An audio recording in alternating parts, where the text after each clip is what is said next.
విధంగా పాటుపడ్డాము అనేది కూడా మీరు మాకు చెప్పలేదు.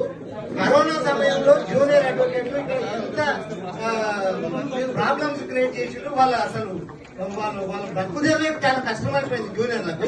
అప్పుడు ఎవ్వరూ కూడా ఏ రకమైనటువంటి సహాయం చేయలేదు. తర్వాత 7 సంవత్సరాలు అయిన తర్వాత ఎలక్షన్ల ముందు వచ్చి మాత్రమే మీ వాక్చాతుర్యంతో మీ దాన్ని మమ్మల్ని అంతా మెస్మరైజ్ చేయడానికి ప్రయత్నిస్తున్నారు. ఇంకొక సీనియర్ గారు 2 ఏసీలు ఫిట్ చేసి మాతో ఓట్లు వేయించుకొని గెలిచి 7 సంవత్సరాలు అయిన తర్వాత మళ్ళీ వచ్చి నేను మళ్ళీ 2 ఏసీలు ఫిట్ చేస్తే మళ్ళీ ఓట్లు వేయని చెప్తున్నాడు ఆయన. ఇది ఎంతవరకు సమంజసం? ఇంకొకటి నా అభిప్రాయం ఏంటంటే మా బార్ కౌన్సిల్ గారు కూడా ప్రెసిడెంట్ గారు కూడా చెప్తున్నది ఏంటంటే పాత వాళ్లకు దయచేసి న్యాయవాద మిత్రులు ఎవరు కూడా ఓటు వేయొద్దండి, కొత్త వారికి మాత్రమే వేయండి. అందులో కూడా మన సంక్షేమానికి ఎవరైతే పాటుపడతారో గుర్తించి వాళ్ళకే ఓట్లు వేయండి. వీళ్ళంతా ఏం లేదండి. ఇప్పుడు ఆయన అన్నాడు ఫండ్స్ ఏం మిస్యూజ్ కాలేదు అన్నాడు. మరి మీరు బ్యాలెన్స్ షీట్ ఏర్పాటు చేసి 2-3 నెలలకు ఒకసారి మీ అకౌంట్ బ్యాలెన్స్ షీట్ చేసి మా బార్ అసోసియేషన్ పంపిట్రా. మీ అకౌంటబిలిటీ ఏంది అసలు?